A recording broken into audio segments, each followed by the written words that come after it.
Hello，呢一條呢就係一條找數片嚟嘅，因為之前講過就話我砌咗支 Tactical Helios 啊。我自己嗰支 Helios 呢就白色嘅，之前呢有條片呢，我有支藍色嘅 Helios，所以嗰支呢就生產商 send 過嚟俾我試。呢支呢就我自己買嘅，我自己呢就中意揀翻白色，我唔知點解，我可能覺得白色好睇少少啦。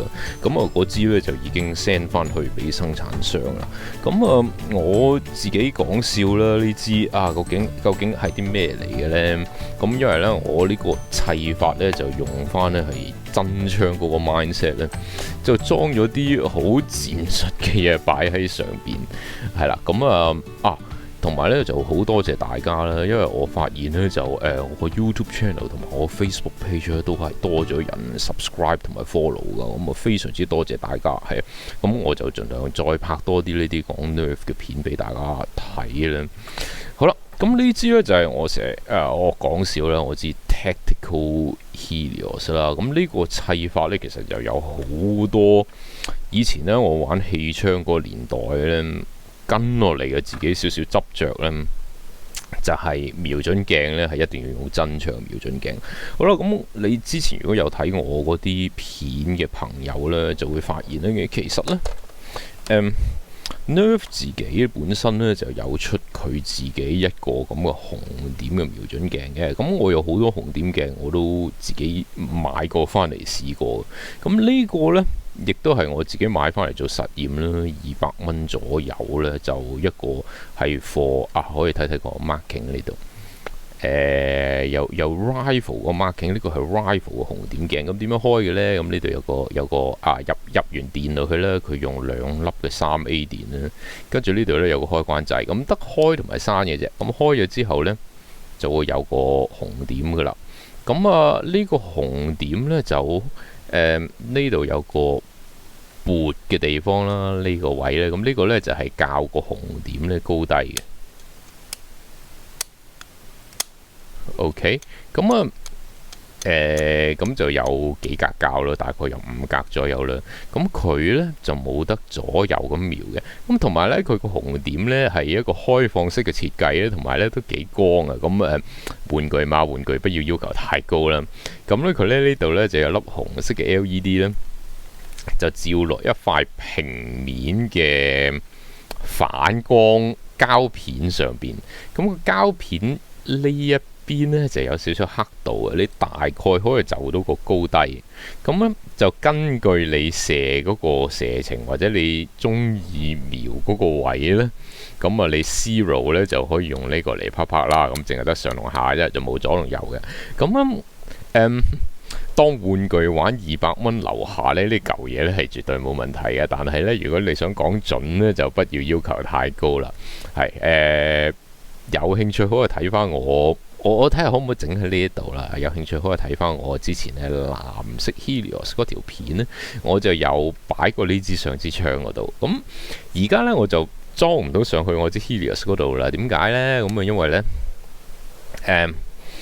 我呢就換咗一條呢，套上去嗰啲 rifle 嗰個路軌上邊嘅就係呢，佢原本Nerf 嗰條路軌咧就闊度咧就18mm， 呢就套上去咧擴闊到咧就變翻係20mm， 20mm 咧就係一般咧氣槍用嗰種嘅闊度。好啦。套咗上去之後啦，當然啦，你可以用氣槍，甚至乎呢係有啲真槍嘅 accessory 咧，你可以裝上去啦。紅點鏡其實我自己都試過好多隻嘅，手頭上呢就有呢一個啦，呢個係一個日本好出名嘅牌子咧，叫做 Tokyo Marui。如果你係有玩開 Airsoft 嘅話，你都知道呢個牌子係乜噶啦。日本製啊，呢度寫到明係 Made in Japan。上邊嗰一嚿呢就係咁嘅，好啦，係一個好細嘅瞄準鏡啦。拎起手呢其實好輕，不過我諗佢因為呢佢原意呢一個細紅點嘅設計呢，俾你裝喺而家新嗰啲手槍嗰度呢，因為細細地個紅點咁，所以呢，佢買埋呢個掹裝上去嗰啲長啲嘅氣槍嗰度呢，我自己就覺得呢，唔係咁舒服嘅。又或者可能我自己呢，由我以前打氣槍嗰個年代到依家呢，我都係用筒型嗰隻紅點咧，所以我就硬係覺得呢，我瞄呢啲開放式嘅紅點呢，硬係就有少少唔習慣。好啦，咁介紹下呢個啦。呢下邊呢個掹呢，就另外買嘅。咁點解要加個掹呢？有睇過之前藍色嗰個 Helios 嗰條片都有講過啦。Helios 本身呢係冇準星嘅，咁所以同埋呢，佢嗰個瞄佢嗰個點講？佢拉煲嗰個位呢已經係一個非常之低啦。如果你係枕住要瞄嘅話呢，你知瞄準鏡呢一定要加高。如果唔係，你係好難將你塊面呢塞落支槍嗰度啦，跟住咁樣瞄準。所以呢個位呢一定要加高。咁Marui 呢個紅點呢就有兩個唔同嘅高度啦。一個係 medium 嘅，大概呢個一半嘅高度左右。呢個呢就係high 嘅。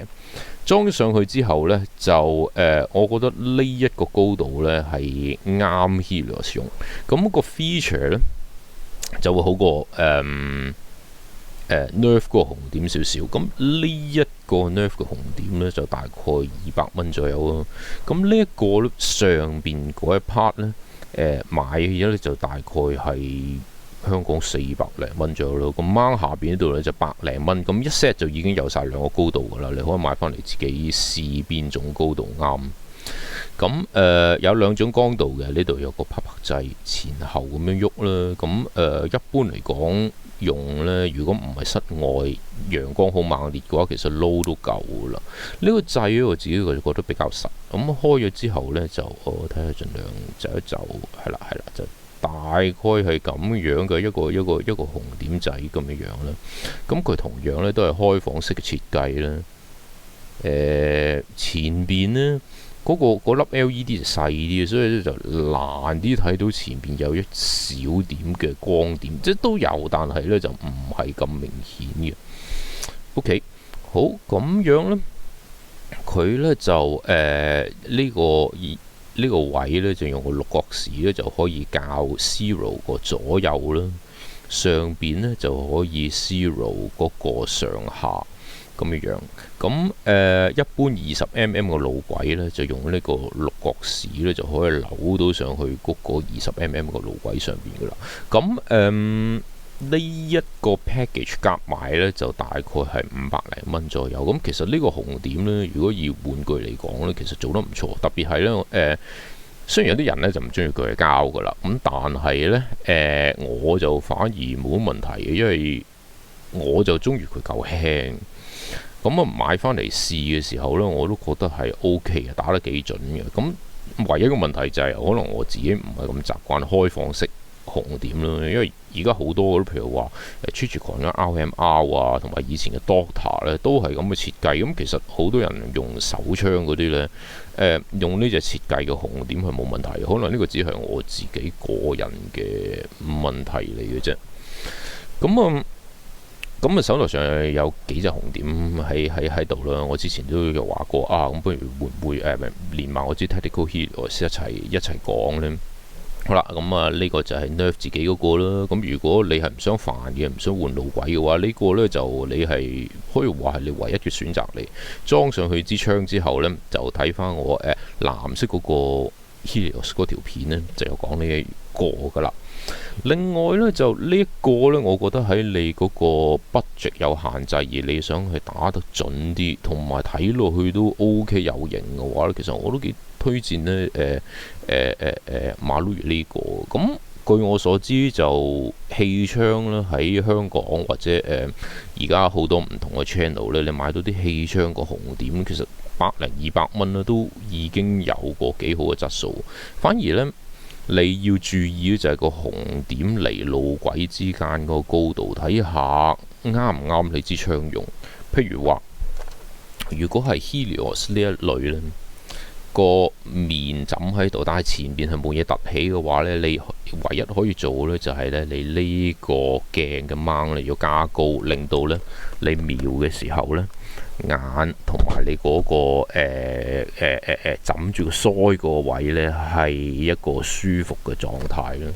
嗱，有另外一種嘅，即係譬如話 Trilogy 呢一種，呢個路軌你見咧同描嗰個描線咧，佢已經趌高咗少少，咁所以咧喺呢個情況之下咧，如果套過嗰啲adapter 轉翻20mm 之後咧，佢已經加高咗少少啦。咁其實你個紅點用翻佢原本跟你嗰個最低嗰個掹，你裝喺呢個位呢個高度咧就已經 OK 嘅。咁所以咧就視乎你想裝喺邊支槍上邊嘅。呢個都係唔錯嘅選擇呢個。好啦，咁刪翻呢個先啦。好啦，咁最後啦，咁我講翻我 Tactical Helios 呢支槍上邊究竟呢一個係咩 site 嚟嘅呢？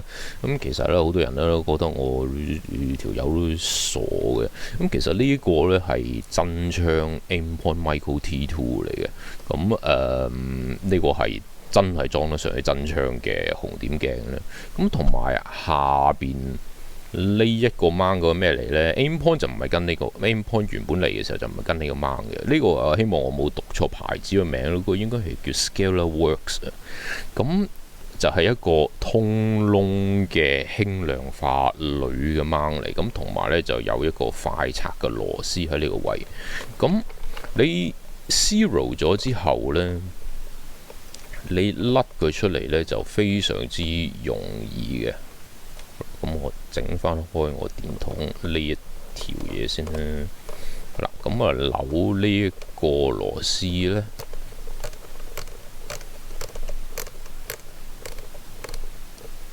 就好輕易咁樣咧，就將個紅點甩出嚟噶啦。擺翻我呢個先啦。咁要裝翻上去亦都係好易啦。佢咁呢一種鏡掹嘅設計咧，係俾真槍用，真係如你咧係拆佢出嚟再裝翻落去咧，你係唔使再特別去再zero 嗰支槍。OK， 咁留翻實咧就得噶啦。咁啊非常之實淨。不過咧個問題就係睇下你肯付出幾多代價去玩呢樣運動咯。如果你係譬如話，可能有啲美國嘅朋友，你已經有一啲真槍嘅，你可能有支紅點鏡擺咗喺度，你係真係冇用嘅，或者可能喺呢支舊嘅槍嗰度可以拆得出嚟嘅，咁裝上去玩具槍冇問題咯。咁但係如果好似我咁我香港冇真槍玩啦，咁咁我自己嗰啲而家啲氣槍又已經一早都賣晒啦。咁嘅情況之下呢，咁你會唔會捨得買一支裝落去你支 Nerf 嗰度呢？咁呢個就真係睇下你有幾想去付出呢一樣嘢啦。咁呢舊嘢價錢幾多呢？咁其實呢一個咧，香港就好似要賣6000幾蚊，下邊呢個掹呢就要1200左右啦。咁所以其實上邊呢舊嘢夾埋呢都已經7000幾蚊噶啦。係啊，咁你唔係咁發燒嘅話呢，其實呢個得噶啦。呢個馬路爾成嚿嘢 Made in Japan 呢，500蚊嘅啫。係唔需要玩得咁黐線。好啦，咁片頭嗰度呢就有講過啦。咁裝咗呢個瞄準鏡嘅時候呢，其實呢係瞄得非常之準嘅。咁真槍瞄準鏡，咁除咗個做工係靚過玩具嗰啲之外呢，我自己覺得係點呢？我唔知係開放式同埋呢隻圓筒嘅設計嘅分別定係點呢？我發現呢，就真嘅 Aimpoint 呢，佢 zero 呢係易啲嘅，佢易啲做到歸零，同埋呢，佢嗰個粒點入邊呢，佢嗰個 zero 嗰個上下左右嗰個極限呢係高過呢呢種開放式嘅 Airsoft 嘅紅點。所以用呢支瞄嘅時候呢，我校個歸零呢係校得係比較低嘅。咁就嗰個位呢，同即係嗰個差距唔係爭太遠啦。咁啊，用紅點鏡裝落去 Nerf 嗰度呢，就有幾樣嘢要注意啦。Nerf 嘅射程呢唔係好遠嘅啫，你如真係一個叫做準確嘅射程20尺、30尺已經可能係一個極限嚟嘅，即係喺一支我呢支冇改嘅 Helios 嘅情況之下。咁嗱有樣嘢要注意啦，瞄準呢一個高度同埋你嗰個彈管呢一個距離。當你歸零嘅時候係要注意，或者你歸零咗之後呢，你打呢個 target 嘅時候要注意。呢度我度過大概有4.5寸咁高嘅。咁如果你set 好咗之後呢，其實譬如話你打啲太近嘅目標呢，反而你要自己就呢個紅點呢，係要喺個 target 上邊大概2至3寸嘅地方咁樣去走。自己嘅習慣去走翻支槍啊，呢樣嘢係要靠練習嘅。呢樣嘢就係嗰個唔係話你買咗貴嘅嘢呢，佢就會俾到技術你，技術係要自己練翻嚟。OK， 好啦。咁前面呢個呢，咁其實呢個咁近距離呢，有啲朋友呢就叫我呢唔好開電筒。咁你知係咩電筒嚟呢？咁其實呢支呢都係真槍嘅電筒嚟，呢支係 Surefire 嘅 M600DF， 即係而家最新用叉電嗰隻1500流明。咁同埋呢，我就拖咗個掣呢喺下邊呢個我弱手揸嗰個位置呢。咁所以呢，我用一個好舒服嘅 grip， 我就當下邊呢一嚿嘢呢，就係嗰個好似人哋 rifle 嗰啲前 grip 咧，我哋成個咁樣捉住佢，咁我就個手指公撥上嚟呢，我就可以開到燈噶啦。好啦，咁M600 咁呢支燈攞嚟做乜呢？一方面呢，就係暗嘅地方攞嚟照明啦。咁如果你啲朋友冇問題嘅話呢，或者好似我以前有啲朋友我打開氣槍嘅話，其實佢哋唔介意呢種光度呢。其實我哋可以開電筒玩，都有另外一種樂趣。咁 M600DF 呢，就而家用呢隻呢，就18650叉電啊，同埋呢就已經有個 USB 窿啦，直接將個細呢個 micro USB B 呢個插頭呢吉落去呢，咁就可以直接叉電。咁叉完電呢，佢前面定後邊呢個位呢，有粒 LED 燈，轉咗色呢就可以咁樣擺翻落個電筒嗰度呢，咁樣扭翻埋就得噶啦。咁以前 Surefire 就要用嗰啲123A 呢，1個鐘啊玩完噶啦嘛，冇晒電。咁而家 Surefire 真嘅 Surefire 幾好做，開始出叉電嘅 model， 咁我就覺得呢一個唔錯咯。咁呢個香港賣幾多錢呢？我諗2000零蚊左右咯，淨係電筒後邊呢一個cap 連埋尾掣就要另外買嘅。咁呢度我諗都要1000零蚊左右。如果唔係發燒友嘅呢，其實就唔需要裝呢啲嘅，係啊。同埋有啲朋友都覺得啊，你裝真嘅電筒會唔會太光呢？對住小朋友就唔好用啦。OK。好啦，咁啊就係所以就係有呢種咁嘅戰術嘅感覺啦。咁我哋有時熄燈打 CQB， 如果個遊戲係容許嘅話咧，咁其實亦都係有另外一種戰術嘅樂趣。好啦，咁啊槍帶啦。咁我自己咧一直以嚟咧，咁點解我之前介紹支槍咧都會特別講呢個槍帶呢？咁因為呢，我就覺得槍帶呢係支槍呢就不能缺少一部分嚟嘅。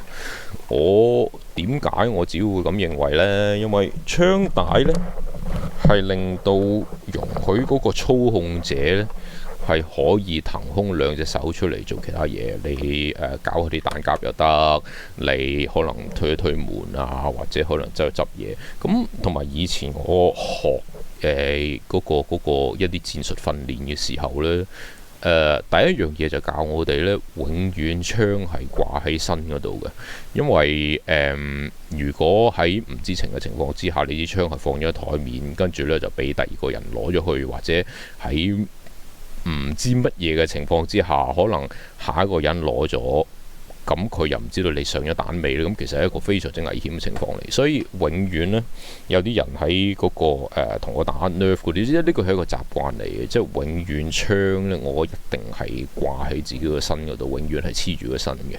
咁呢個係一個我自己覺得係一個不錯嘅習慣。咁槍帶啦。呢一條呢係我試過呢，就我覺得暫時最適合我槍帶呢條呢，就係 Magpul MS1。咁我自己呢，就特登配多個呢個快拆嘅夾喺呢個位。咁Helios 呢，就淨係得後邊呢個位有個窿呢，你可以綁槍帶嘅啫。咁但係呢，我自己呢，又唔係咁中意單點式，因為單點式呢太揈。所以咧，我就裝多個咧呢個位咧，Magpul 嘅 RSA Ring 係咪啊？Rail Sling Adapter。咁裝咗呢個之後咧，咁同埋我用翻另外配埋呢個 Magpul 呢個夾咧，咁有需要嘅時候咧，我就可以快拆支槍嘅。譬如話有啲人可能問我借支槍去下一場 game 玩咧，咁我都方便係拆出嚟嘅。係咁嗱，後邊呢個位咧就唔使，咁我快拆一個位咧，我自己就個人覺得足夠啦。咁裝上去咧，呢條20mm 嗰個咧就係Worker 嘅路軌嚟嘅，幾長我已經唔記得咗啦，我度一度啦，不如16cm， 15定16。16cm。咁如果你係有一支 Helios， 你又想戰術化，或者你想唔用 Nerf 佢跟嗰啲 accessory， 你想好似我咁砌翻，可能係 Airsoft 或者係直情係真嘅 Real Steel 嘅 accessory 咧，其實轉翻20mm 有另外一種樂趣嘅。好啦，咁同埋啦，講得 Tactical Helios 咧。我之前呢，生產商俾咗一批，因為 Team Blue 嘅 Helios 呢係新一批嘅 Helios 嚟噶嘛。咁我懷疑呢個帽呢就可能有少少改咗，因為我自己白色呢一支呢，我如果嗱佢跟嚟係跟7發短彈夾噶嘛。咁但係如果係長嘅彈夾呢，我發覺呢，我呢支呢原本入去咧就冇問題，但係咧拉翻出嚟咧就好似有少少 issue， 好似好難掹翻出嚟咁樣樣。咁我發現係點咧？咁咧就喺個 grip 嗰度咧，我睇下可唔可以咁整到俾大家睇咧？成日整唔到添。anyway 啦，咁咧喺個 grip 嗰度咧。入邊咧佢有少少咧冇線嘅，呢啲冇線一般嚟講咧就譬如話係啲膠咧，佢增強嘅強度咧會整啲十字形嘅一啲線咧。我發覺就係嗰個位咧有啲位頂住，所以咧我就或者我嘗試影一幅相，我擺喺呢度俾大家望一望咧，就係嗰度咧我要揾啲砂紙咧磨一磨佢咧，咁而家咧就可以用長嘅彈夾咧就可以好 smooth 咁進出嘅。OK， 咁嗱，好似我之前講過啦，你戰術嗰啲咧，你咧其實可以配一啲12發嘅彈夾，佢跟18個波嘅，咁可能如你唔見咗啦，咁你又多啲士啤啦，咁跟嚟你可以咁樣配多幾個長嘅彈夾咧，去方便你去打 game。咁OK， 吸翻先。OK， 好啦，咁咁繼續講落去啦。咁 Helios 咧，慢慢用下，我自己熟習咗之後，點解會有啲 label 嘅咧？咁呢度究竟寫啲乜咧？點解呢個係 lock， 呢個係 unlock 咧？因為呢個係我自己嘅一啲或者係我自己一啲操控上嘅發現，或者一啲自己操控上嘅一啲訓練咧。咁呢個 lock 係咩意思咧？呢個 lock 咧，其實咧，我發現呢個煲咧拉到呢個位咧。就係最後一格佢 lock 住個煲呢個位嚟嘅。咁好啦，咁如果以前大家有玩過一啲可能有 MP5 嗰類嘅嗰類槍械嘅朋友呢，你就會發現呢，咁樣 hold 住個煲之後呢，你入一個新嘅彈夾落去呢，咁樣拍落去啦。咁佢會自己 click 一聲啦，有一粒蛋就已經上咗槍膛嗰度。咁點樣去拉埋個煲呢？咁我見我呢度 lock 有 unlock 噶嘛。咁我自己嘅習慣呢，就係將呢個插咗個蛋夾落去之後呢，再拉拉，咁就等佢自己索翻上去前邊，咁就撈咗一粒蛋上咗個 chamber 嗰度啦。咁所以點解呢度我貼咗lock unlock 咁樣樣？咁呢支 Tactical Helios 嘅介紹呢，就差唔多啦。電筒攞嚟暗嘅環境咧，同埋我哋英文就講就係叫做 target identification。究竟譬如話喺個暗嘅環境嗰個係自己人定係敵人呢？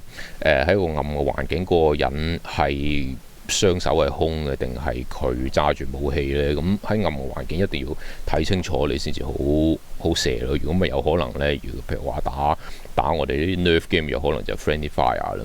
上邊呢個呢，就幫助我做瞄準嘅啫，呢個 aim point。咁由呢個買到嚟呢個馬路易嘅紅點，再玩到真嘅。咁價錢上當然係真嘅最好啦。咁鬼唔知阿媽係女人咩？一般人就冇我咁癲嘅。買個馬路易嘅，或者去到而家喺 Airsoft 個 market 都好多選擇㗎啦，200-300蚊港紙已經有非常之好嘅 choice。咁嗰啲你哋都可以試一試嘅。咁當然啦，幾樣嘢配合啦，一方面係裝備啦，另外一方面就係呢個裝備呢，其實應該係適合翻自己嗰個需要嘅。咁你見好多時我自己喺度練習緊啲乜呢？即係一啲所謂嘅戰術練習，其實就係呢個 setting 啱唔啱你自己嘅個人習慣。好啦，呢個如果你係真係有咁嘅需要，譬如話你有暗嘅環境嘅需要，你有瞄準嘅需要，或者你有呢個用個槍帶需要，你係唔係習慣呢啲裝備喺支槍上面，而你同時亦都操控到佢呢？咁其實最壞嘅情況就係你千祈唔好令到你真係用呢啲嘢嘅時候，係你第一次你完全冇練過，咁就最差嘅。咁唔會話你裝咗上去之後呢，你會附送技術嘅，係冇可能。呢啲嘢係全部都要練嘅。好啦，咁今日呢，我知 Tactical Helios 就講到嚟呢度啦。咁下一次呢，我諗我就拆開呢個 Delta Trooper， 我研究下之後呢，咁我再同大家拍多段片去講一講呢一支槍。呢支槍都擺咗喺我喺度好耐啦，但係都仲未研究。哇，好啦，咁呢條片都過晒鐘啦。好，咁就希望大家中意啦。咁如果大家中意嘅話，就可以 like 我個 video， 同埋亦都可以 subscribe 啦，同埋你亦都可以 follow 埋我個 Facebook page 嘅。咁今日講到嚟呢度先，咁下次再見啦，拜拜。